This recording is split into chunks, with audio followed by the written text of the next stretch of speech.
Eropa dulu bukan sekadar wilayah. Ia adalah standar hidup dunia. Hari ini, ia masih kaya, tapi kehilangan arah. Dan kejatuhannya tidak keras, tapi pelan, konsisten, dan sistemik. Biasanya Eropa percaya satu hal, bahwa ekonomi tidak harus brutal untuk bisa makmur. Bahwa pasar harus dikendalikan, bukan dibiarkan liar. Bahwa negara punya peran besar dalam hidup warganya. Inilah yang disebut negara kesejahteraan.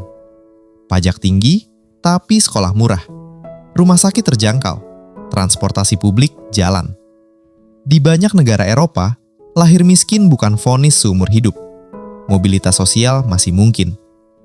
Ini bukan kebetulan. Setelah Perang Dunia Kedua, Eropa trauma. Dua perang besar lahir dari kemiskinan, pengangguran, dan ekstremisme. Maka mereka bersumpah, tidak akan mengulangnya. Negara harus hadir, industri harus stabil, pekerja harus dilindungi. Amerika membantu, modal masuk, pabrik dibangun ulang, Jerman bangkit, Prancis menata negara, Italia memproduksi. Eropa tidak mengejar pertumbuhan ekstrim, targetnya sederhana, hidup layak dan stabil. Dan itu berhasil. Tahun 1950 sampai 1980, pertumbuhan Eropa kuat. Upah naik seiring produktivitas. Serikat pekerja kuat. Ketimpangan relatif rendah. Lalu muncul ide besar. Kalau perang lahir dari konflik ekonomi, maka ekonomi harus disatukan. Pasar tunggal, perbatasan dibuka, modal dan barang mengalir. Lahir Uni Eropa. Dan kemudian Euro. Satu mata uang untuk banyak negara. Ini proyek politik yang dibungkus ekonomi. Tujuannya mulia, mencegah konflik, memperkuat integrasi, dan untuk sementara berhasil. Tapi ada satu asumsi besar yang jarang dibahas, bahwa semua negara Eropa cukup mirip untuk disatukan. Padahal tidak. Jerman produktif, Italia penuh UMKM, Yunani bergantung pariwisata, Spanyol sensitif siklus. Satu kebijakan moneter untuk ekonomi yang berbeda. Masalah ini belum meledak, masih tersembunyi, karena dunia masih bersahabat. Energi murah, globalisasi ramah, Cina belum agresif, Amerika belum proteksionis, Eropa nyaman, terlalu nyaman. Eropa percaya pada aturan, pada proses, pada konsensus. Keputusan lambat, tapi stabil. Masalahnya, dunia berubah lebih cepat dari kemampuan Eropa beradaptasi. Dan di titik inilah, cerita mulai berubah arah. Tapi suatu hari, dunia berhenti bermain dengan aturan lama. Globalisasi berubah bentuk. Bukan lagi soal barang lintas negara, tapi soal siapa yang memproduksi, di mana, dan seberapa murah. Dan disinilah Eropa mulai tertinggal. Awalnya globalisasi menguntungkan Eropa. Pabrik tetap di Eropa, barang dijual ke dunia, margin aman. Tapi masuk tahun 2000-an, peta berubah. China masuk WTO, produksi masif, skala brutal. Biaya ditekan abis. Asia bukan lagi workshop murah, ia jadi mesin dunia. Amerika beradaptasi cepat, teknologi, platform, finansialisasi. Eropa masih percaya kualitas akan selalu menang. Masalahnya, pasar global tidak sentimental. Ia tidak peduli tradisi, ia peduli harga dan kecepatan. Biaya tenaga kerja Eropa tinggi, energi mulai mahal, regulasi ketat, pabrik mulai pindah, pelan-pelan, tidak dramatis. Awalnya hanya produksi rendah nilai tambah, lalu komponen, lalu lini penuh. Eropa masih terlihat makmur, tapi fondasinya mulai keropos. Dan kemudian, 2008, krisis finansial global. Berawal dari Amerika, tapi dampaknya menghantam Eropa lebih dalam. Kenapa? Karena Eropa punya dua masalah sekaligus, bank yang rapuh dan negara yang saling terikat. Bank Eropa agresif, leverage tinggi, exposure besar ke obligasi negara. Saat krisis datang, bank butuh bailout, negara menolong bank, negara sendiri kehabisan dana. Lingkaran setan. Yunani jatuh pertama, utang besar, pajak bocor, ekonomi kecil, pasar panik. Lalu Italia, Spanyol, Portugal. Ini bukan krisis satu negara, ini krisis sistem euro. Disinilah masalah euro terbuka lebar. Negara punya mata uang yang sama, suku bunga yang sama, tapi ekonomi berbeda. Saat krisis, negara biasanya devaluasi mata uang, dorong ekspor, pulihkan ekonomi. Tapi negara Eurozone tidak bisa. Mereka terjebak. Tidak bisa cetak uang, tidak bisa devaluasi, tidak bisa stimulus besar. Yang tersisa cuma satu, austerity. Austerity artinya pangkas belanja, naikkan pajak, tekan upah. Tujuannya meyakinkan pasar, tapi efeknya brutal. Ekonomi melambat, pengangguran naik, daya beli turun. Negara ingin sehat, tapi pasien justru melemah. Yunani jadi contoh ekstrim. Anak muda menganggur, bisnis tutup, brain drain besar-besaran. Dan trauma ini menyebar ke seluruh Eropa. Setelah krisis, Eropa tidak runtuh, tapi juga tidak pulih penuh. Pertumbuhan rendah jadi normal, 1%, kadang 0%. Produktivitas stagnan, upah jalan di tempat, biaya hidup naik. Ini bukan resesi, ini kehilangan momentum. Amerika pulih cepat, China tetap ekspansif, Eropa tertinggal di tengah. Bank Sentral Eropa mencoba, suku bunga 0, QE besar-besaran, likuiditas disuntik. Tapi masalah Eropa bukan likuiditas, masalahnya struktural. Industri menua, demografi menua, inovasi lambat, pasar tenaga kerja kaku. Uang murah tidak bisa memperbaiki semua itu. Dan disinilah efek sosial muncul. Anak muda kontrak pendek, gaji stagnan, sulit beli rumah. Orang tua takut pensiun tergerus, beban pajak naik. Kelas menengah terjepit, kepercayaan pada sistem turun. Politik berubah, populisme naik, anti-Uni Eropa menguat. Polarisasi tumbuh. Bukan karena Eropa miskin, tapi karena tidak lagi memberi harapan naik kelas. Sementara Eropa sibuk bertahan, dunia melaju. Amerika, big tech, AI, platform ekonomi. China, manufaktur, infrastruktur, kontrol rantai pasok. Eropa, terjepit di tengah. Terlalu mahal untuk bersaing murah, terlalu lambat untuk bersaing teknologi. Dan masalah terbesar belum datang. Retakan ini tidak langsung menjatuhkan Eropa, tapi ia menciptakan kondisi di mana setiap krisis berikutnya akan terasa lebih berat. Dan krisis berikutnya datang dari arah yang tidak disangka. Energi, geopolitik, dan demografi. Sehingga Eropa harus menghadapi dunia yang tidak lagi ramah. Dunia yang tidak peduli seberapa rapi sistemmu. Ia hanya peduli siapa yang paling cepat beradaptasi. Dan di titik ini, Eropa mulai dipaksa memilih antara nilai dan daya saing. Selama puluhan tahun, Eropa membangun ekonominya di atas satu asumsi besar, bahwa energi akan selalu tersedia dan relatif murah.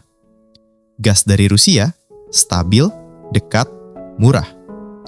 Industri Eropa tumbuh dengan fondasi ini. Baja, kimia, otomotif, pupuk, semua bergantung pada energi murah. Masalahnya, ketergantungan ini tidak pernah dianggap risiko. Perang Ukraina mengubah segalanya. Gas diputus, harga melonjak, biaya produksi meledak. Dalam hitungan bulan, industri Eropa menghadapi kenyataan baru. Pabrik yang tadinya untung mendadak tidak masuk akal secara ekonomi. Bukan karena produknya jelek, tapi karena energinya terlalu mahal. Di saat yang sama, Amerika punya shale gas, harga energi murah. Pemerintah memberi insentif besar. China, negara mengontrol energi, subsidi, skala. Eropa, harus patuh pasar, harus patuh regulasi, harus patuh target iklim. Niatnya mulia, efeknya mahal. Perusahaan tidak punya ideologi, mereka punya spreadsheet. Dan spreadsheet berkata, produksi di Eropa mahal, produksi di Amerika Serikat lebih masuk akal, produksi di Asia lebih efisien. Maka keputusan dibuat, pabrik pupuk tutup, industri kimia pindah, otomotif relokasi. Ini bukan headline besar, ini keputusan bisnis harian yang jika dikumpulkan, menggerogoti fondasi ekonomi. Eropa tidak mengumumkan kehilangan industrinya. Ia kehilangannya pelan-pelan. Lapangan kerja hilang. Rantai pasok lokal mati. Produktivitas turun. Negara masih tampak kaya, tapi mesin pencetak nilai tambah mulai macet. Eropa ingin jadi pemimpin iklim, net zero, energi terbarukan, standar hijau ketat. Secara moral, ini terhormat. Secara ekonomi jangka pendek, ini mahal. China memproduksi panel surya, baterai, EV. Eropa membuat regulasi. China membuat barang. Ironis. Sementara itu, Amerika belajar dari masa lalu. Mereka tidak lagi percaya pasar akan mengatur segalanya. Muncul Inflation Reduction Act, CHIPS Act, subsidi besar, proteksionisme modern. Industri global bereaksi cepat. Investasi masuk ke Amerika Serikat, bukan ke Eropa. Eropa protes, tapi tidak bisa meniru penuh. Kenapa? Karena struktur fiskal Eropa tidak memungkinkan subsidi agresif tanpa konflik internal. Inilah posisi Eropa hari ini. Tidak bisa semurah China, seagresif Amerika, terlalu terikat aturan untuk bergerak cepat, terlalu terfragmentasi untuk bertindak sebagai satu negara. Sehingga Eropa harus memilih, melonggarkan aturan dan mengorbankan sebagian nilai, atau mempertahankan nilai dan menerima pertumbuhan rendah. Dan sejauh ini, Eropa mencoba melakukan keduanya sekaligus. Hasilnya, tidak optimal. Di level individu, ini terasa nyata. Pekerja industri kehilangan jam kerja, serikat pekerja melemah, upah real tergerus inflasi energi. Anak muda makin enggan masuk sektor manufaktur. Ekonomi kehilangan regenerasi. Krisis energi bukan penyebab tunggal. Ia hanya mempercepat masalah yang sudah lama ada. Dan setelah energi, Eropa harus menghadapi masalah yang lebih sunyi, tapi lebih berbahaya. Demografi. Sehingga Eropa harus menghadapi masalah yang tidak berisik, tidak meledak, tidak viral, tapi perlahan menggerogoti fondasi ekonomi, demografi.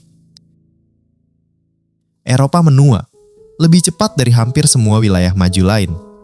Angka kelahiran turun, harapan hidup naik. Ini terdengar seperti kabar baik, tapi dalam ekonomi, ini alarm. Lebih sedikit pekerja, lebih banyak pensiunan. Artinya sederhana, lebih sedikit yang membayar pajak, lebih banyak yang menerima manfaat. Negara kesejahteraan Eropa dibangun dengan asumsi. Banyak pekerja muda menopang lebih sedikit lansia. Asumsi ini runtuh. Anggaran pensiun membengkak. Biaya kesehatan melonjak. Negara terjepit. Naikkan pajak, pekerja marah. Kurangi manfaat, lansia protes. Utang, pasar mengawasi. Setiap pilihan punya biaya politik. Secara teori, produktivitas bisa menutup kekurangan tenaga kerja. Masalahnya, produktivitas Eropa stagnan. Inovasi lambat. Adopsi teknologi tidak merata. Sektor jasa besar, tapi banyak yang sulit diotomatisasi. Hasilnya, pertumbuhan mentok. Secara ekonomi jawabannya jelas. Imigrasi. Tenaga kerja muda produktif, mengisi celah. Tapi secara politik, ini ranjau.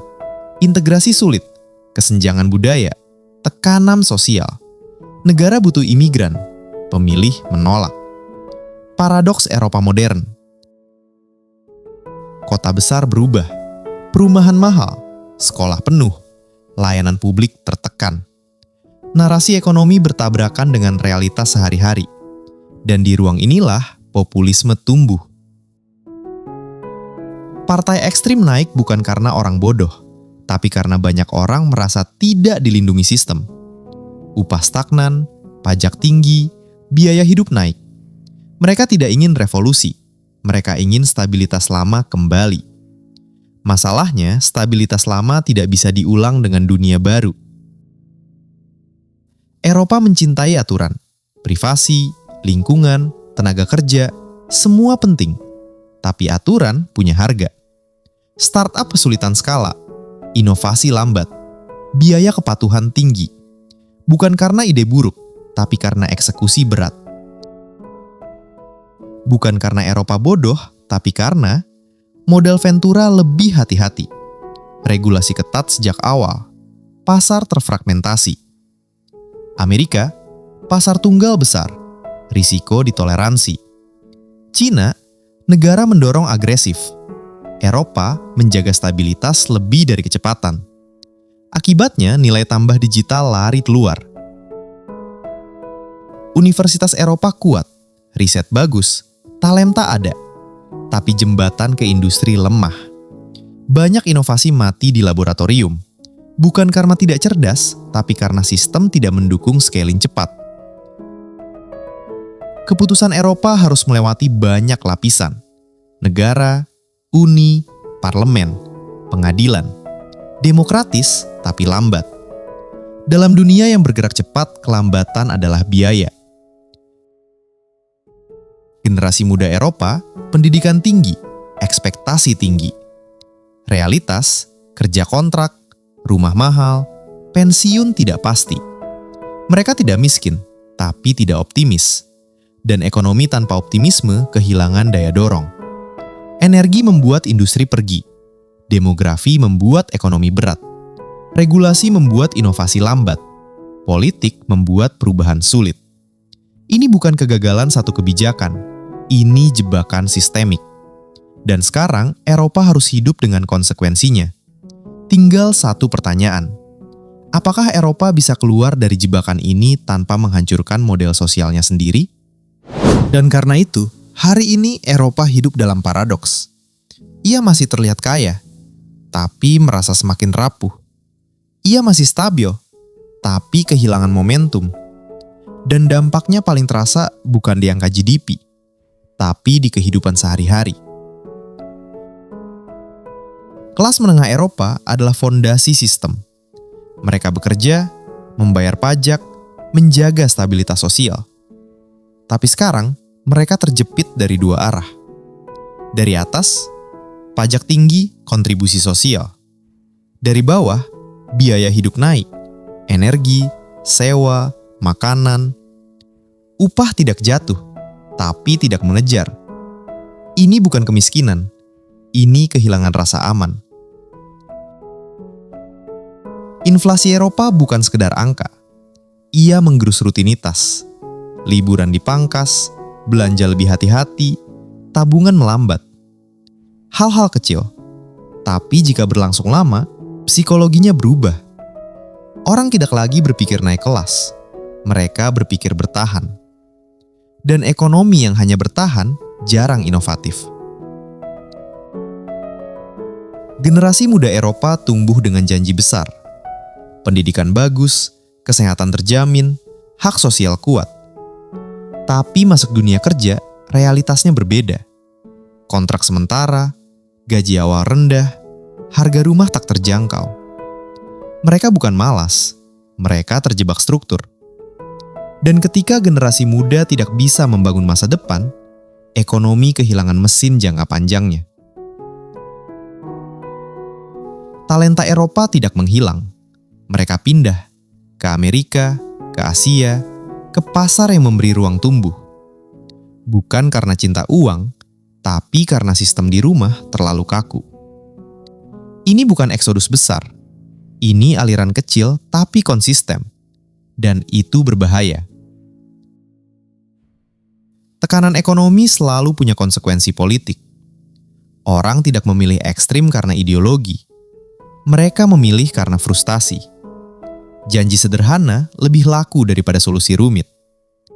Dan semakin ekonomi stagnan, semakin sempit ruang kompromi.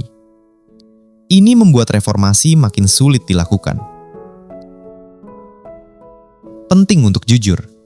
Eropa tidak ambruk, tidak bangkrut, tidak hancur. Ia masih punya infrastruktur kuat, SDM terdidik, institusi stabil. Masalahnya bukan kapasitas, masalahnya kecepatan dan keberanian. Masalah Eropa bukan malas, bukan bodoh. Masalahnya adalah sistem yang dirancang untuk dunia lama. Dunia yang stabil, lambat, terprediksi. Dunia itu sudah pergi. Jika Eropa gagal beradaptasi, ia tidak akan miskin. Ia akan menjadi wilayah kaya dengan pengaruh kecil. Penonton sejarah bukan pemain, dan itu bertentangan dengan semua yang pernah dibangunnya. Eropa mengajarkan dunia tentang keseimbangan antara pasar dan negara, antara efisiensi dan kemanusiaan. Pertanyaannya sekarang bukan apakah model itu salah, tapi apakah model itu bisa berevolusi sebelum dunia bergerak terlalu jauh? Karena dalam ekonomi global, yang paling berbahaya bukan krisis, tapi tertinggal dengan tenang.